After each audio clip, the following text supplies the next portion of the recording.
Today in the show, we have David Kolbrener coming to us from Mammoth Mountain in California.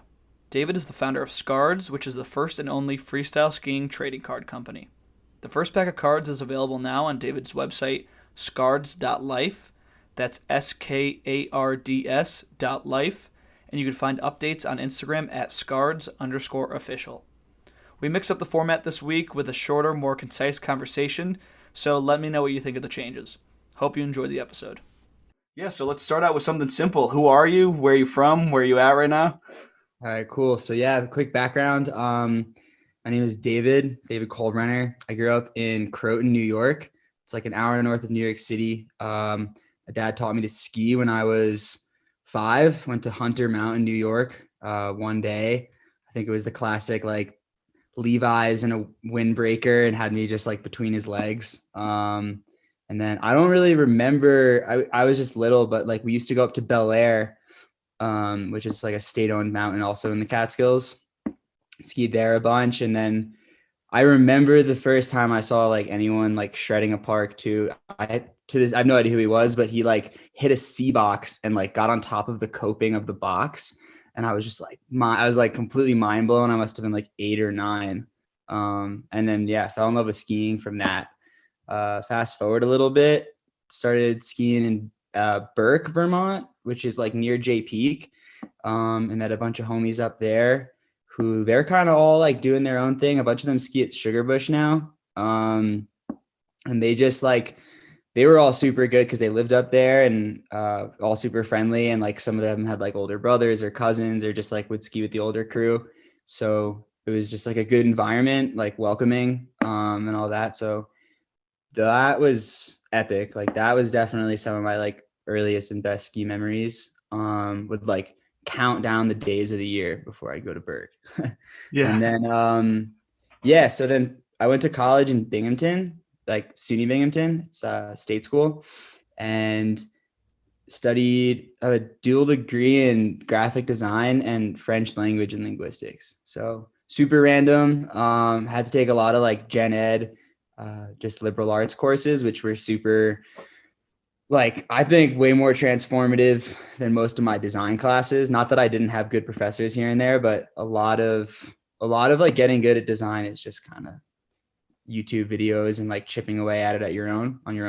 Um, and then, yeah, French, I've been studying it since high school. Didn't really think much of it. And then had like an awesome professor my freshman year. And I was like, wow, like I actually really like this. Ended up studying abroad, which was super cool. Got to ski a little bit, got to go to Chamonix. It was probably the first and only place I've ever been like emotional to show up to. I Wow. started playing, I Yep. started playing the Refresh soundtrack. I can't remember off the top of my head, but I started playing the Refresh, like Level One's Refresh soundtrack when I pulled up to Chamonix. I was just like imagining, like, Like you're in a movie? yeah, I was like, I think that if it was any more powerful, I would have been crying. I don't know. It was crazy. Yeah, it was super cool. Would highly recommend anyone who's into skiing try to get there. Um, People are super kind. They don't fit the French stereotype there. They're really, really awesome. Um, yeah, it's an awesome place. And then, yeah, so in college though, I was skiing with just like a small group of buddies. It was actually my buddy Chris, and then another homie Adam was like our main crew. We would go to Big Boulder in Pennsylvania, which RIP, I'm not really sure what's going on with their park. I think Vail might have done away with it, but that's, yeah, we'll save the negativity for another time. My neighbor and buddy from high school like hit me up like during orientation freshman year and was like, yo, my roommate, I haven't even met him yet, but he's got ski posters all over his room. Like, you gotta come over and kick it. And then sure enough, that was that. Had a crew. We go to Big Boulder pretty good amount. Like senior year, we would get a day in every weekend, and then we would sometimes go to Elk Mountain to ski at night, which was like one of the most wholesome places I've ever seen. Like, I think their park crew guy like ditched them, and then there was just a bunch of kids like storing rakes in the woods, like shoveling jumps and stuff. It was cool. Damn, that's pretty So cool. yeah, I don't know. Now I'm located in Mammoth Lakes, California. Landed a sweet job. I coach the free ski team here, so it's pretty cool. Basically, just 5 days a week, go up to the mountain. And most of the kids I have are like 12 or 13, some variation, but they all shred super hard and they kill it and keep me on my toes. Like I get better every day just because I'm trying to keep up with 12-year-olds. Yeah. Yeah. So when did you graduate college and how many years have you been out there at Mammoth? So yeah, I graduated Binghamton May of 2019 and then was only home for a couple weeks, like packed up my car. Two of my like really close buddies, we did a road trip. That lasted about 2 weeks and I showed up to Mammoth mid to end of June. And that was sweet. Like they had snow still. My birthday's July 11th. I got to ski on my birthday for the first time. And then, yeah, they didn't close till July 28th, I believe. Wow. So I was like working a bunch of random jobs and luckily met a homie working at a brewery in town. And he was just like, yo, you should not be a ski instructor. You should apply to be a coach. He was wearing a gibberish hat too. So that's what gave it away. Yeah. Like, So you trusted him. yeah, I was like, oh, dude, like cool hat. And then it's a good thing he was wearing that hat because I don't know where I'd be now. Yeah, just started coaching that winter, and this is my second winter coaching. Cool. And so it's your second winter coaching. So what do you kind of do on a daily basis for that job? Okay. Some days are like really mellow. Like today was just like hot lapping a park. Other days it's a little bit more like we got to push the kids to work on fundamentals. We're gonna like take top laps, make them like ski switch a ton. Like another thing too that I didn't even like think about really was like they need to be doing like all four 180s and all four threes before they start like doing flips or whatever. So like that's like a policy is like all four threes before they go upside down. Which is sweet because like no one ever told me that growing up. I broke myself trying flips and stuff all the time. So Yeah. yeah, it's pretty straightforward. Weekdays, it's like the afternoon, and then on the weekends, there's more kids because they come up from like LA or San Diego.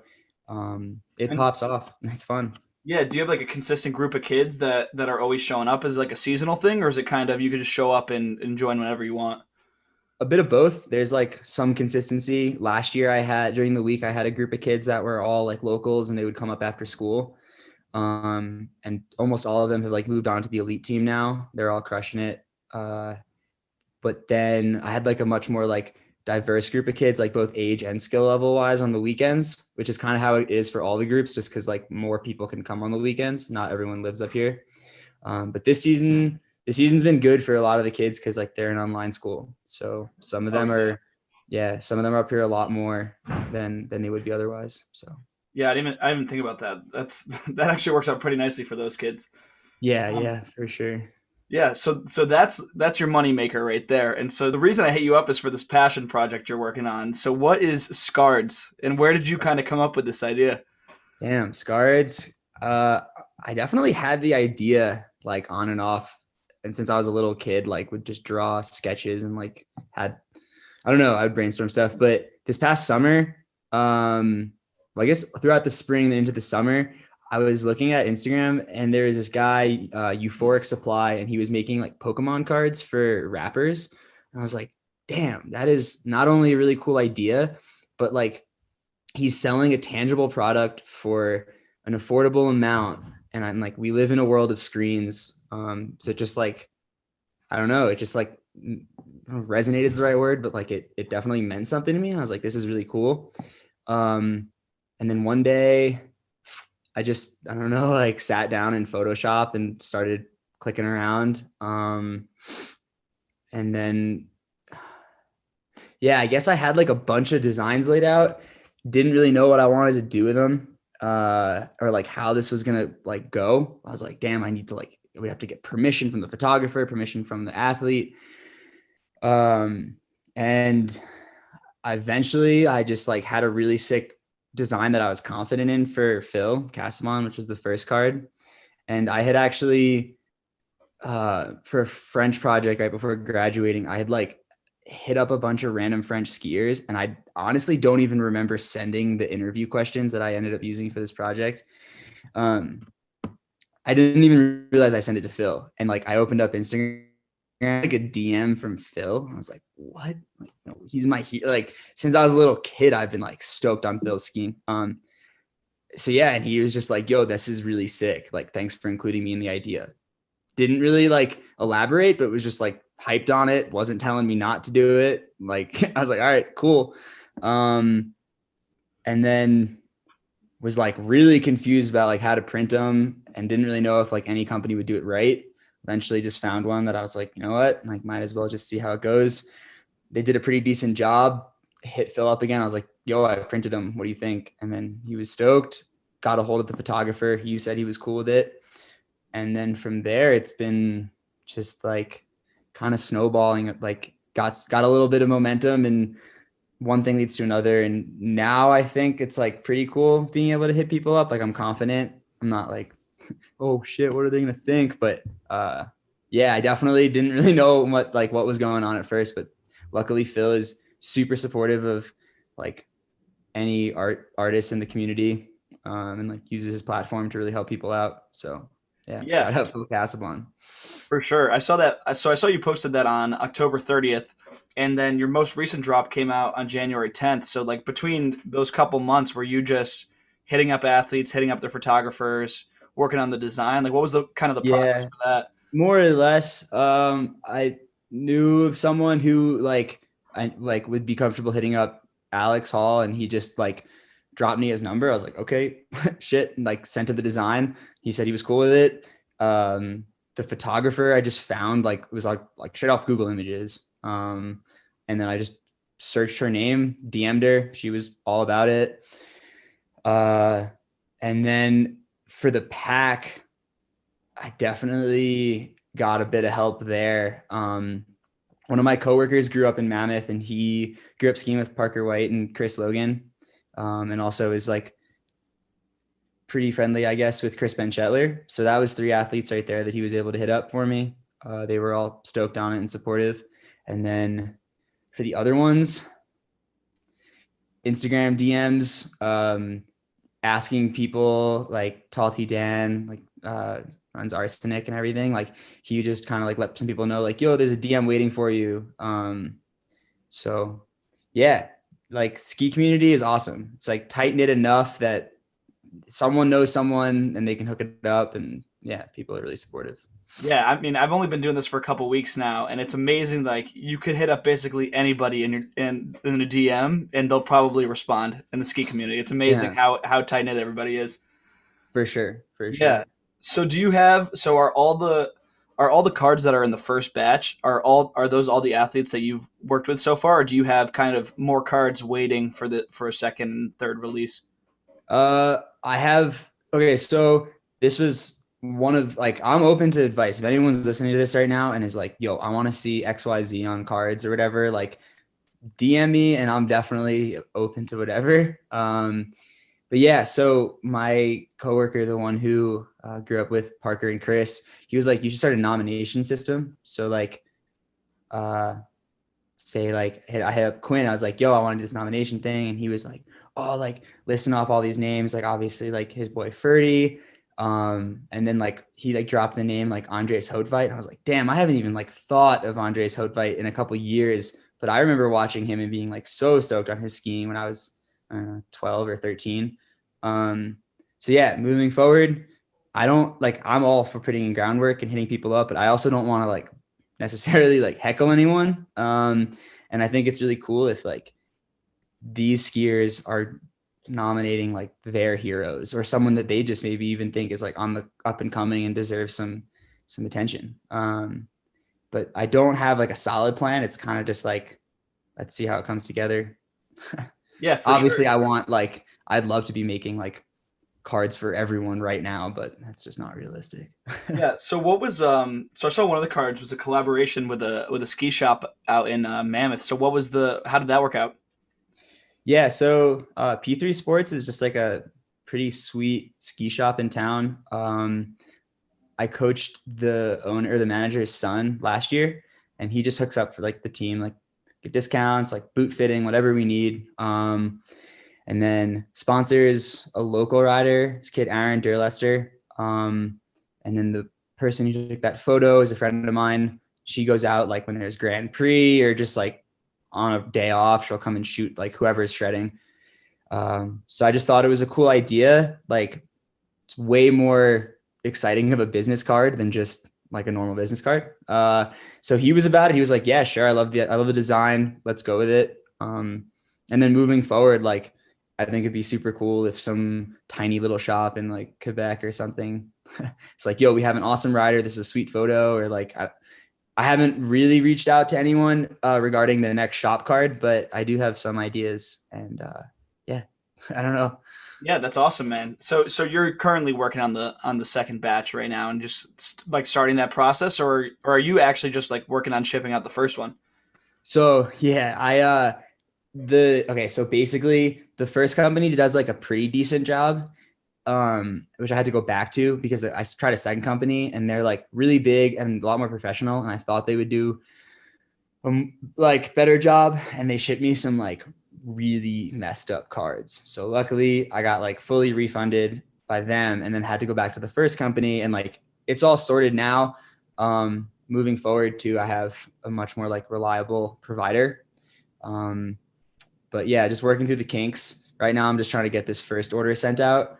But I also have like let the skiers know that are in the first pack. I'm like, yo, like nominate a homie, like reach out to him for me maybe. Like I don't want to push him to do anything or bother them, but yeah, I mean the sooner the better would be sweet. Yeah, and so what is like looking at the business side? What's the supply chain look like for this? Like, where are you? Who's manufacturing these cards? So yeah, right now it's a company that's printing them for me. I would love to get to the point where like I could print them at home, but that's a lot of money and equipment.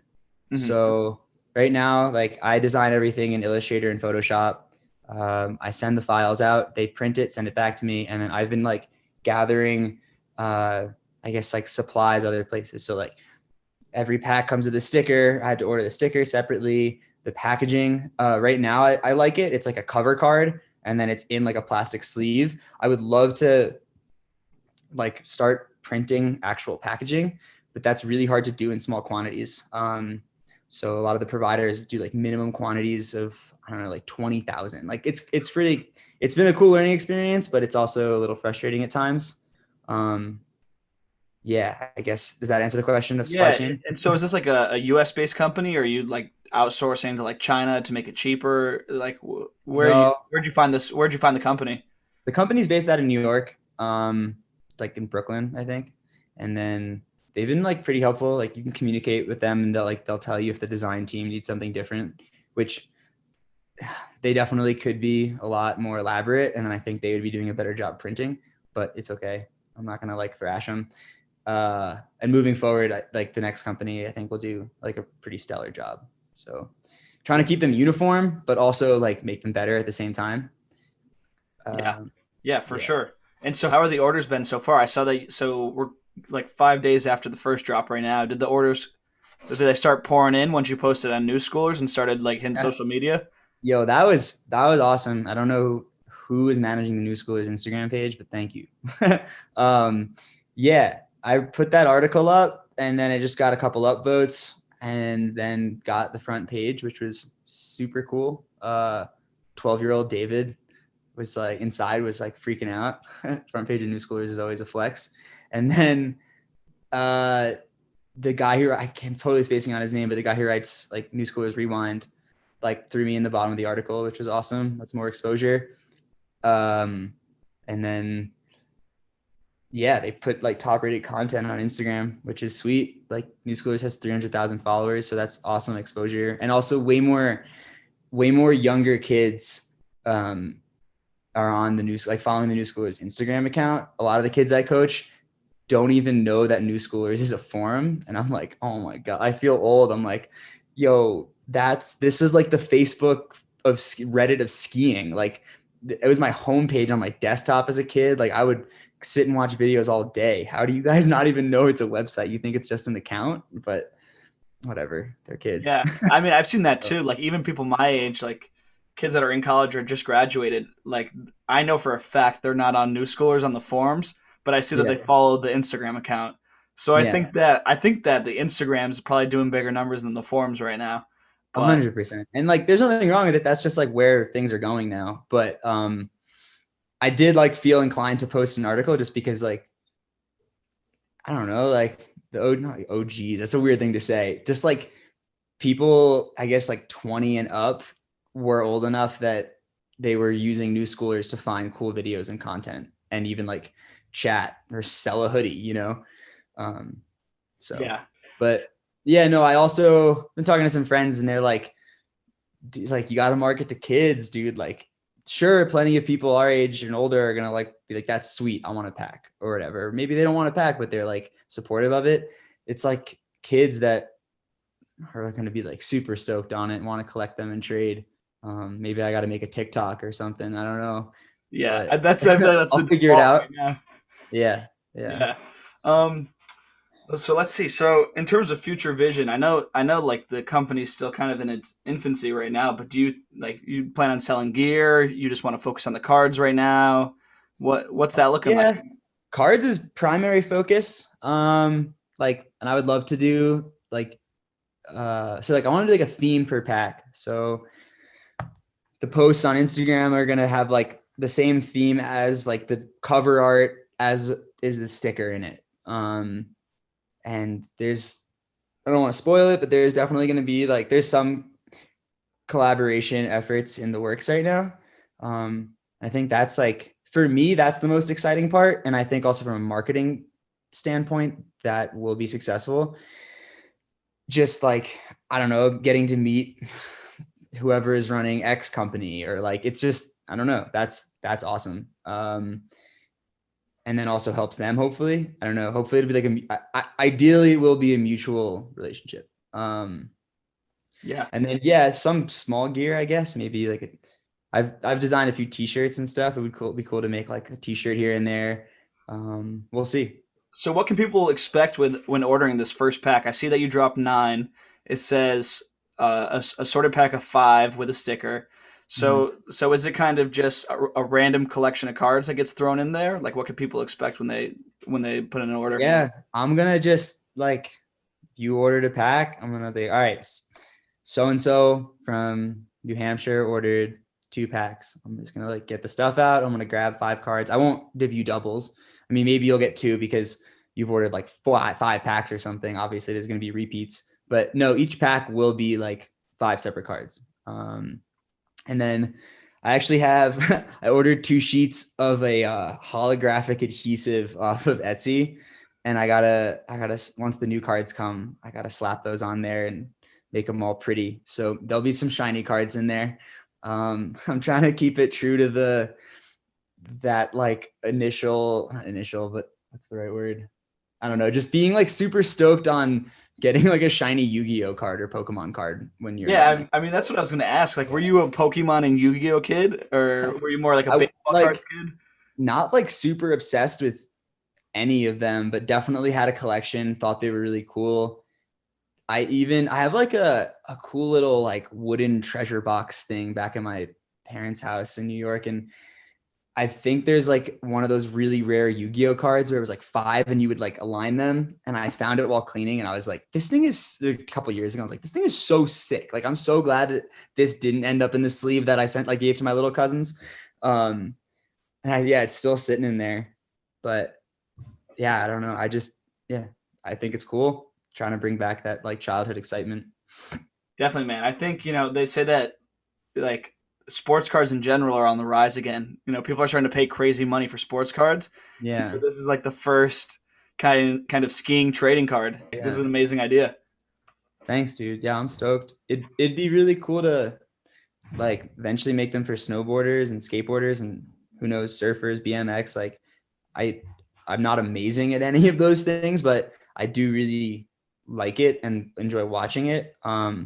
So maybe the team will expand. I don't want to start making snowboarder cards because like I don't know the culture. I would almost like feel bad. But yeah, it'll be sweet. Cool, man. That's awesome. So, where can people find you? What's the best way to stay up to date on this project of yours? Uh Honestly, just DM the account. I check it a decent amount. And that's I'll at see it. Skards.